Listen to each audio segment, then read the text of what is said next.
assuming that you're probably here for one of three reasons. The first could be that maybe you're a new baker. Maybe you're very unfamiliar with baking, the terms, the practice, everything. If that's the case, you are in the right place. This apple crumble recipe is one that is so simple to make, and your friends and family are absolutely going to love it. Now, the second reason could be maybe you're just looking to mix up that classic apple crumble recipe that everybody loves. If that's the case, you're also in the right place. Adding in the blueberries adds a whole nother dimension to a classic apple crumble. Now, the third reason could be that maybe you're just interested in adding more whole wheat flours to your baked goods. And if that's the case, you are in the right place too. I'm going to show you just how easy it is to add whole wheat flour to this apple crumble recipe, and I cannot think of a better combination than those warming flavors of the apples paired with the nuttiness of the whole wheat flour. Now, I am Amy from A Red Spatula, and I'm going to take you through this process in a very easy, concise way. Don't forget to subscribe, of course. I wouldn't want you to miss any new videos that are coming up. Now, crisps or crumbles are made up of two parts, the fillings and then the topping. In this one, let's talk about our apples first. I love to use a combination of two different apples for mine, and I use these almost all the time in my baked goods. And that is Granny Smith apples and Honeycrisp apples. The really important thing to know about apples in your baking is that you want apples that will not fall apart or get mealy when they bake. Granny Smith and Honeycrisp are both apples that bake to perfection. Now, the reason that I use the two different apples is that Honeycrisp are a very sweet apple, which I love. Granny Smith are a tart apple. When you use the combination of the two, I promise that it is the perfect flavor combination. So let's go ahead and get started, and I'm going to share a whole lot of other tips with you that you're going to find very helpful. Okay, so now that we've talked about apples, let's get to work. So the first thing we do, of course, is we peel our apples. You can use a peeler of some sort. I grew up using a knife, and so I still use it today. You're going to want to get all of these peels off. I've seen some people leave the peels on, but I actually don't prefer it. I think it's kind of a weird texture.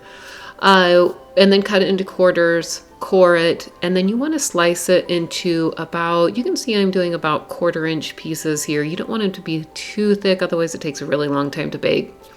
When all the apples are done, now what we do is I have this mixture that I put over top of the apples, and it's sugar, cornstarch, and then my spices. I make sure to mix that separately first. This will keep the cornstarch from kind of clumping on your apples. And then we're going to sprinkle it over top of the prepared apples. You'll notice I don't use any lemon juice. I don't think you need it. If you work a little bit slower, do a couple tablespoons of lemon juice and mix it in there. Once this is on there, we're going to mix it all together. I use the rubber spatula just to ensure that I don't break up the apples and blueberries. The sugar mixture will try and settle on the bottom, so I kind of, if you can see, I tip the bowl just a little bit and scoop that into my spatula, and then I bring it back over the top. And then once these are all mixed together, you're going to put them into your baking dish. I'm going to link mine in the description. It's probably one of my favorite purchases that I've made recently. I just got it this last Christmas and I absolutely love it. So I'm going to link to this one. The blueberries will try and settle again, just kind of like the sugar did. And so I just make sure and put a few on the top and spread them out just a little bit. When the filling is in the pan, now it's time to start on our crumble mixture. So I mix everything together in a separate bowl. And then I use melted butter. A lot of people say use chilled butter. I prefer melted butter. It's easier for one thing, and I like the results that it gives. So just go ahead and mix this together and make sure that you incorporate all of the dry ingredients into the melted butter. You don't want to have those little patches of dried flour on there. When that's done, you're going to spread it over top of the apple filling. Now this is dome, so it's going to try and fall off. The crumble is going to try and fall out of there, so I kind of use both hands and I pat it over the top, and then I just fill in everywhere. Our family loves the crumble topping, so I have to make sure that it's on all parts of the apple filling, otherwise somebody's going to get mad about it. And then I kind of just gently pat it on there, and I do that just so it doesn't fall off when I put it into the oven. There's no specific reason. Now, one thing that I need to note is that when you bake this, do not overbake the apples. You want them to be just barely tender when you pull it out. It's going to continue cooking even after you pull it out of the oven. So you want it to be just barely tender.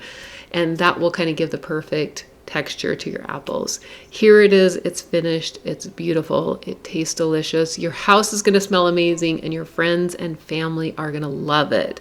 So I would love to hear from you. Leave the comments down below and let me know how it turned out for you.